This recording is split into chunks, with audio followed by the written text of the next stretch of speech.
येवकार तुमकां सगळ्यांक म्हज्या भाव भयणानो. आयचो दीस तुमकां देवान बरो दिवचो. देवान तुमकां आशिर्वादीत करचें. देवाची कृपा तेंचेर सगल्यांचेर उरो न्ही सगल्यांक. आनी आयज जें कितें हांव तुमकां सांगूंक सोदतां तें खूब इम्पॉर्टंट आसा, खूब गरजेचें आसा. आयज आयज आमी पळयता सगल्या संवसारांत कितें घडटा, कशें घडटा आनी देंवचार मनशां मदीं कशें काम करता. आयज तुमी पळयता जायते टॅन्शन मनशां भितर, जायते रिलेशनशीप ब्रेकअप जाता. आवय बापूय, भुरगीं बाळां आनी संवसारांत जायत्यो कितें आयज जें घडटा तें आमकां दिसता, पळोवपाक मेवता आमकां आनी आमी संवसारांत आयज तें एक्सपिरियन्स करता. आनी खंय ना खंय तरी आमकां तें वायटूय दिसता की बाबा खंय तरी हें जें कितें जाता घडटा पळय तें रॉंग जाता म्हणून. पूण आमी कांय करूंक शकना. कित्याक तर लोकांनी कितें केलां आयज जें सत आसा, जें सत मनशाक जाय आसलेलें तें सताक मनीस नाकारून गेलो आनी तेंच्यांनी ताका सोडलो. आयज कित्याक देवाचें उतर कितें सांगता, बायबल सांगता की सत तुका जर कवलें जाल्यार तुका सुटका मेळटली. आनी जेन्ना आमी आयज सत प्रगट करता, जेन्ना आमी आयज सत सांगता, जेन्ना जेजू क्रिस्ता बद्दल आमी सांगता, तेन्ना आमी खंयचो धर्म प्रचार करिना, आमी खंयची जात प्रचार करिना, आमी कोणाक बाटोवंक प्रचार करिना. आमी प्रचार कितें करता तर मनशाक जी सुटका देवान दिली, मनशाक आत्म्याक जी सुटका दिली, आत्म्याक मनशाच्या जिवितांत जी मनशाक सुटका जाय आसली, जी सताची गरज आसलेली पळय तें सत मनशाक आमी प्रगट करता. आनी देवाक तें आवडटा आनी देवाक जाय त्या बापायक, जे स्वर्गीच्या बापायक, जे देवान आमकां सगल्यांक रचला आनी जेजू क्रिस्ताच्या उद्देश वरवीं जें सगलें कितें देवान रचलां ह्या संवसारांत. कित्याक देवान हे संवसार करता आसतना सगलें कितें जेजू क्रिस्ता भितरूच केलां. आनी काल जशें हांवें सांगलें सगल्यांक की जेजू क्रिस्त एक उतर आसा म्हणटा, देव आसा, उतर आसा आनी तें उतर देवाशीन आसा आनी उतरूच देव आसलो आनी तें उतर संवसारांत मांस आनी रगत धारण करून ह्या संवसारांत येयलें. आनी प्रत्येक मनशा भितर तें उतर आसा म्हटल्यार जेजू क्रिस्त मनशा भितर जगता. ताका आमी कांय करूंक शकना. पूण आमकां तेजी वळख नासल्या कारणान, आमकां तेजें रिलेशन खबर नासल्या कारणान आमी कितें करता, आमचें जिवीत देंवचाराच्या हातीन दिता आनी देंवचार आमच्या त्या जिविता कडेन खेळटा. आयज जशें संवसारांत घडटा, जें टेन्शन आमी पळयता, आमच्या आजू बाजूक झगडीं झुजां, रेप जाता, मर्डर जाता, चोरी जाता, ड्रग्स घेवन मनीस मरता, जायतें कितें दिसलें काय ना, खूब वायट दिसता. पूण आमी कांय ताका करूंक शकना. पूण एकूच कितें जावंक शकता जाणें, की त्या मनशाक साल्वेशन मेळचें, त्या मनशाक सुटका गावची आनी त्या मनशाक सत कळचें. जर ताका सत कळटलें जाल्यार ताका सुटका गावतली. आनी ती सुटका कसली, ती सुटका सादी सुटका न्हू, ती देंवचाराच्या हातीनसून सुटका. कित्याक देंवचारान मनशां मदीं आयज इतले कॉन्फ्लिक्ट्स घातलेले आसा, इतले मिसअंडरस्टँडींग घातले आसा, इतले इल्युजन घातलेलें आसा, इतलें डिस्ट्रक्शन घातलेलें आसा की मनशाक तेजे कडेन पावपाक खूब कठीण दिसता. पूण देवाक तें इजी, देव केन्नाय कितेंय करूंक शकता. पूण म्हाजो सांगपाचो उद्देश कितें सांग पळया, एकूच आयज जें कितें आमी देवाचें नांव सांगता, आमी जें कितें जेजू क्रिस्ताच्या नांवान जो कितें आमी एक संदेश येता घेवन, ताका आयकात बरें करून. कित्याक जेजू क्रिस्तान मनशाक त्या काळखांच्यान सुटका दिली, जो अंधकार, जो काळोख जो मनशाच्या जिवितांत येता. आमी दोन भशेन काळखान आसात आयज. एक देंवचारान आमचे दोळे काळो घातला, आमच्या एक पड्डो घातला आनी आमकां सोत जाणा ना जावचें, आमी सोत आमचे कडसून लिपोवन उरचें, तेका लागून एक केलां. आनी दुसरी गजाल, आनी एक अंधकार, एक काळोख आमच्या जिवितान येतलो, तो काळोख जावन आसा जे दिसा आमी ह्या संवसारांतसून मरतले, आनी आमचो स्वास सोंपतलो, हें जिवीत सोंपतलें. तें कशें जावंक शकता?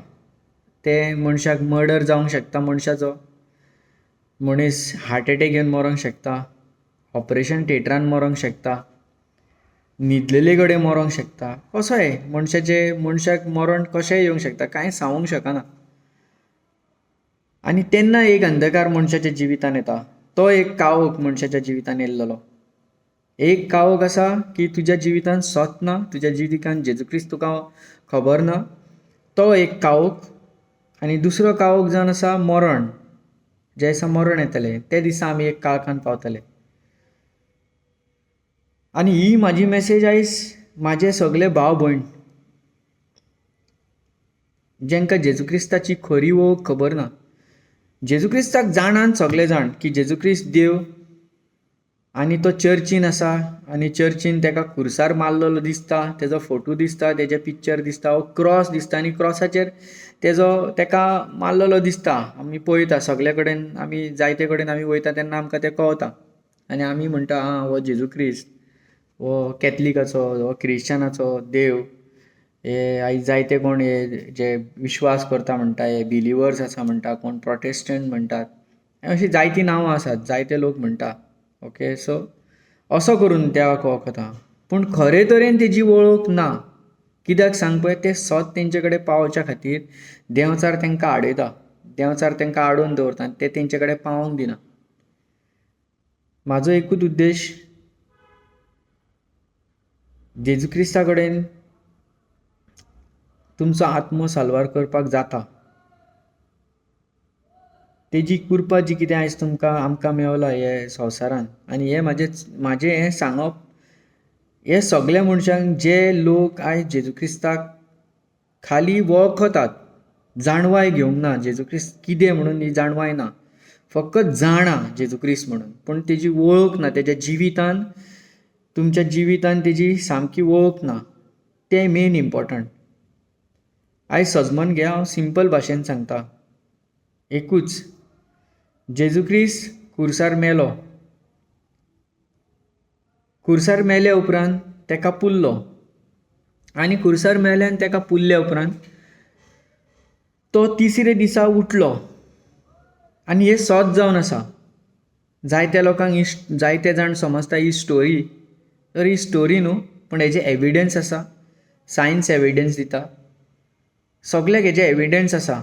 जेजू क्रिस्त ह्या संवसारान येय पर्यंत, आनी तो वचोन आनी मरणान उठोन बापायशीन वचोन सुद्दां आयज पासून जेजू क्रिस्त स्वता ज्या जाग्याचेर लोक पावोंक शकना त्या जाग्याचेर पावोन तो आपूण स्वता लोकांक आपली जाणवाय दिता, आनी तेजी वळख तो तेंकां दिता. तेका लागून हांव सांगता आयज म्हाजे भावा भयणांक, जेजू क्रिस्त खरोच जिवो देव, तो मनशा खातीर मेला खुरसार, तेका पुरलो, आनी तिसरे दिसा तो उठोन स्वर्गान गेलो.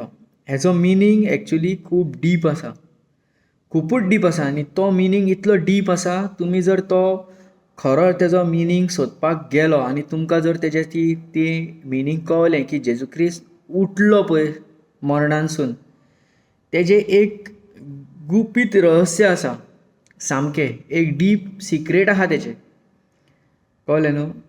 तें मनशाक समजपाची गरज आसा. सिंपल भाशेन सांगूंक गेलो जाल्यार ह्या संवसारान असो कोण ना जो मेलो, पुरले उपरांत तो परतून जिवीत जालो. कित्याक जेजू क्रिस्त येवच्या पयलीं ह्या संवसारान जितले लोक मेले, आनी जेंच्यांनी जे लोक जाणा आसलेले पयलीं, जावं एक सिंपल एग्जांपल घेवया की फॉर एग्जांपल म्हाका जेजू क्रिस्ताची वळख ना, हांव विश्वासूच करिना, आनी हांव मेलो, आनी म्हाका हांव मेलो, म्हाका जळयलो, पुल्लो आनी तो काळोख म्हज्या जिवितांत येयलो जाल्यार जातलें कितें खबर आसा, हांव सदांकाळ त्या काळखा भितर उरतलों आनी त्या काळखांत भितून वचपाक आनी म्हाका हाडपाक कोण ना. Not possible for any one for to come in to that darkness of that deep in that darkness to release my soul. म्हाका कोणूच ना, ह्या संवसारांत कोण असो ना जो भितून त्या काळखान येतलो, त्या मरणान म्हज्या सामील जातलो आनी त्या मरणांसून काडटलो म्हाका भायर. असो कोणूच ना ह्या संवसारांत आनी जावंकूय नासलो कोण. आनी तितूनच्यान म्हाका काडून तो भायर हाडटलो आनी त्या काळखांच्यान तो म्हाका उजेड जातलो. त्या काळखान जेन्ना हांव वयतलो पळय थंय म्हाका तो उजेड आनी तितूनच्यान तो म्हाका भायर काडटलो आनी हांव भायर सरतलों भितरच्यान. म्हणजे म्हाज्या आत्म्याक सुटका गावली त्या अंधकारांच्यान, त्या काळखांच्यान आनी संवसारान जेन्ना हांव विश्वास करता त्या काळखांच्यान म्हाका ह्या सोत म्हाजे कडेन पावलें आनी म्हाका तितूनच्यान काडपाक कोण नासलो. हांव मेलो आनी थिंगांच उरलो.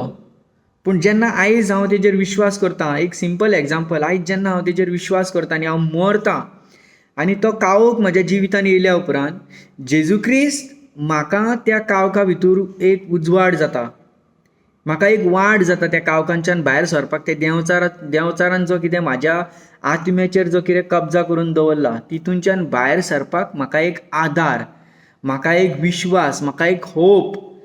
कितें म्हणून हांव तितूनच्यान भायर सरलो, देंवचारान म्हाका तितूनच्यान तेजे आनीक म्हाजेर देंवचाराचो कब्जो म्हाजेर ना, तितूनच्यान हांव भायर सरलो. हो म्हाका सिक्युरिटी, हें म्हजें साल्वेशन, हो प्रचार आमी करता. ही सुटका प्रचार, ही सुटका, मनशाच्या आत्म्याक सुटका, हें सजमोन घेयात. This is very deep secret for a human being to know. Every person should know that when you don't know Christ, what happens? You die and you go deep into the darkness. Your soul perishes into that darkness. And there was no one who could come into that darkness and get you out of that darkness. But Jesus is the only God who died, who was buried, and who rose again. Same situation. जसो हांव मेलो, म्हाका पुल्लो आनी जळयलो, कितें कळ्ळें, हितून कांय लागना, हें ना भितून, कांय सेपरेशन कांय ना. एकूच तें, मरणान पावलो तूं, मरणाच्या सिच्युएशनान पावलो तो तूं कशें आसूं न्ही, तुका पुरू न्ही, तुका खंयसरूय घालूं न्ही. कळ्ळें न्हू. आयज जायते भशेन लोक मरण करता, जायते लोक खंयच्याय धर्मान आसूं न्ही, कोणी एक धर्माचे डिफरंट, बट तेजो एकूच कारण आसा की तो त्या डीप एक काळखा भितून पावता, तितूनच्यान सोडोवपाक तेका कोण नासलो. त्या आत्म्याक तुज्या सुटका कशीच मेळना. तूं कितेंय कर ह्या संवसारान, कितेंय कर, ना, चान्सीस ना. हांव एक तुमकां ही मनीसपण म्हणून एक अंडरस्टँडींग हांव हें उलयतां मनशाच्या हितून. हांवें बायबल उक्तें करूंक ना. हांव एक मनशाच्या हितूनसान हांव सजमोवपाक ट्राय करतां. आनी म्हजी उतरां मे बी आतां कांय तुमकां इतली इम्पॉर्टंट ना, पूण जर तुमी देवाचें उतर आयकलें जाल्यार तें इम्पॉर्टंट. तेका लागून हांव सांगतां, जेजू क्रिस्ताक विश्वास करा. ह्या दिसांनी इस्टर, गूड फ्रायडे आमी पळयलें, जायते जाणांनी सेलिब्रेट केलो. पूण तेजो खरो मिनींग कितें आसा? तेजो खरो मिनींग आसा की मनशाक सुटका. हें सेलिब्रेशन करता, सगळें करता, हें मनीस आपल्या एक रिलिजियस एक्टिविटी म्हणून तें करता आनी कांय प्रॉब्लम ना. तेंचो कसो विश्वास आसा तेंच्या प्रमाणे तो मनीस तें करता. पूण एक्चुअल रिजन, एक्चुअल मिनींग, जो खरो तेजो जेजू क्रिस्ताचो येवपाचो जो उद्देश ह्या संवसारान आसलो, तो जावन आसा मनशाक ही सुटका, तेज्या आत्म्याक सुटका. हें गरजेचें आसलें. तर म्हाज्या मोगाळ भाव भयणांनो, जेजू क्रिस्ताक विश्वास करा की तो तुमच्या पासत खुरसार मेलो आनी परतून उठलो आनी स्वर्गान गेलो. कित्याक जो कोण हेका विश्वास करतलो की जेजू क्रिस्त म्हाज्या पापा खातीर 3 कंडिशन, 3 स्टेप. जेजू क्रिस्त पापा खातीर म्हाज्या मेलो, तेका पुरलो आनी तिसरे दिसा तो पुनर्जिवीत जालो. This is very important. In 3 steps. Died for my sin, he was buried, and third day rose again. This was the very secret part for every human should know. सगळे मनशांक हो एक सिक्रेट आनी हो सिक्रेट देंवचार आमचे कडेन पावपाक दिना. आनी तो कसो पावपाक दिना? आमकां रिलिजना भितर बांदून दवरल्या देंवचारान, वांटून दवरल्या देंवचारान. आनी आमी कितें करता? जेन्ना आमी हो जेजू क्रिस्ताचो थोडे जाण जेन्ना आमी जेजू क्रिस्ता बद्दल सांगता, प्रचार करता, एक्चुली तो प्रचार जावंक जाय. कित्याक जावंक जाय? तर प्रत्येक मनशाक ह्या संवसारांसून जेन्ना तो मरता, जेन्ना तो हांगा संवसारान तेजो जीव सोंपता, तेजें जिवीत सोंपता, तेन्ना आसलो तसो त्या परतून घरान पावोंक जाय, ज्या घरानसून तो येयला, ज्या देवान तेका थंयच्यान धाडला हांगासर ह्या संवसारान. Bible, basic instruction before leaving earth, full form of Bible. Okay, God bless you all. देव तुमकां बरो दीस दिवं. ही मेसेज जर हांवें आतां पोस्ट केली जाल्यार देव तुमकां रात दीस दोनी बरें दिवं. सकाळ येता ती तुमकां बरी दिवं, दिसूय तुमकां बरो दिवं, रातूय तुमकां बरो दिवं. आनी हांव देवाशीन मागतां की देवा तांकां तूं ब्लेस कर, आशिर्वाद कर की चडांत चड ही मेसेज तेंच्यांनी शेअर करची. शेअर करा, धाडा. तुमकां दिसता तुमकां इम्पॉर्टंट आसा ही मेसेज, तुमचो तुमी आत्मो साल्वार करूंक सोदता जाल्यार म्हजी रिक्वेस्ट तुमकां की सुटका घेया. भाव भयणांनो, सुटका घेया, तुमच्या आत्म्याक सुटका दिया. Very important.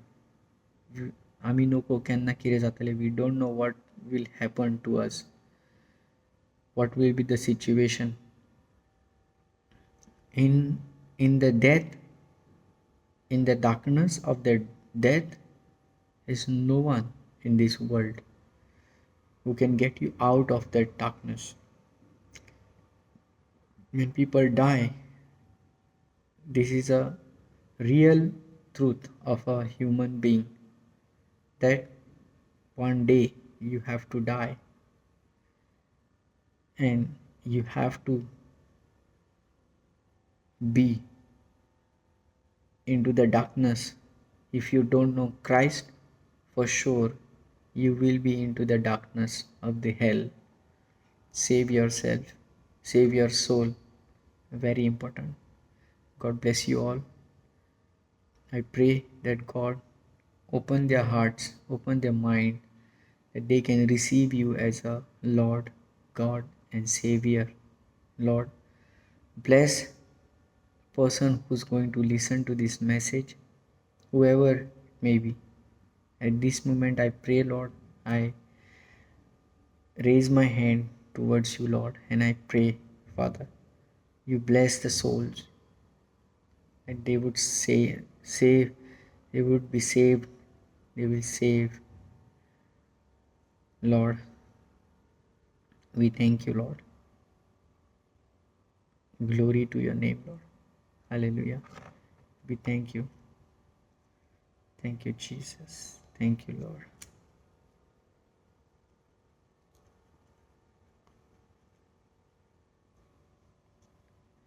इन जॉन 14:6 एकूच तुमकां लास्ट वर्स सांगता हांव. जॉन 14:6. In this verse, Jesus says, I am the way, the truth, and the life. And no one comes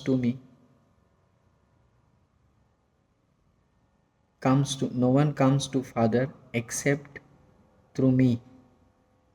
ह्या संवसारांसून कोणूच आनीक थंय वचोंक शकना. I am the way, truth and life. आनी हेच मनशा मदीं आयज कमी आसा. हें जाणून घेतलें तुमी, जालें, सोंपलें सगलें. मेवलें तुमकां कितें मेळोंक जाय तें. देवाची कृपा जी कितें आयज देवान आमकां दिल्या जेजू क्रिस्ताचे वरवीं. Thank you Lord. Thank you Jesus. Thank you Lord.